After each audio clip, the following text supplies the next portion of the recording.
Now our next topic in syllabus is convolution. Convolution. We have two types of convolution, linear convolution, circular convolution. We have two types of convolution. One is linear convolution. Second one is circular convolution. Second one is circular convolution. Okay. Why we do convolution is when a system is there, when a system is present, okay, and you are giving some input to the system. You are giving some input to the system, okay, and you are going to get output. You are going to get output. System input I will represent as X, output I will represent as Y. Inside the system, the behavior of the system I will represent with H. Behavior of the system I will represent with H. Okay. Everywhere the output of system is nothing but convolution between input and the characteristics of the system. Input and characteristics of the system. This is the symbol for convolution. This is the symbol for convolution.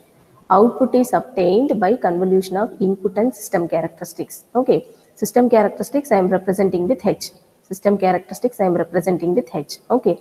And a star mark is used for representing convolution. Star mark is used for representing general linear convolution. Okay. So finally what I want to tell you, so in continuous time domain, y of t is the output, x of t is the input, and then h of t is the system characteristics. Okay. In discrete time we can represent it as y of n output, x of n input, and a convolution h of n. Okay, h of n is system characteristics. This is continuous time representation, this is discrete time representation.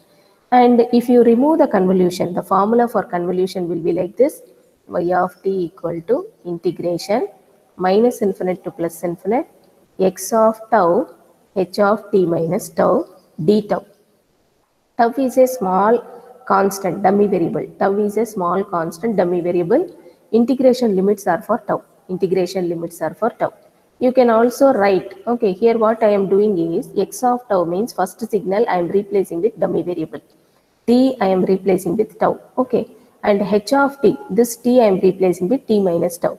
First signal in terms of dummy variable. Second signal is a shifted signal. Second signal is a shifted signal. First signal dummy variable, second signal shifted signal. Otherwise, you can also write first signal shifted one, second signal in dummy variable d tau. Like this also you can write. This is the exact expanded equation for convolution. When you remove this convolution symbol, the formula is you have to apply integration between the two signals. First signal dummy variable, second signal shifted version. Otherwise, second signal dummy variable, first signal is shifted version. Okay, like that. Now, in the discrete time, I will remove the convolution and show you how we have to do in discrete time. So, y of n equal to summation, first signal dummy variable, I am taking m as the dummy variable, h of n minus m, and limits are for m, which varies from minus infinite to plus infinite. Okay. Otherwise, you can do first signal shifted version, and the second signal is dummy variable, and this m value varies from minus infinite to plus infinite. Okay. I am making this as equation 1, continuous time convolution formula, equation 2, discrete time convolution formula. Okay.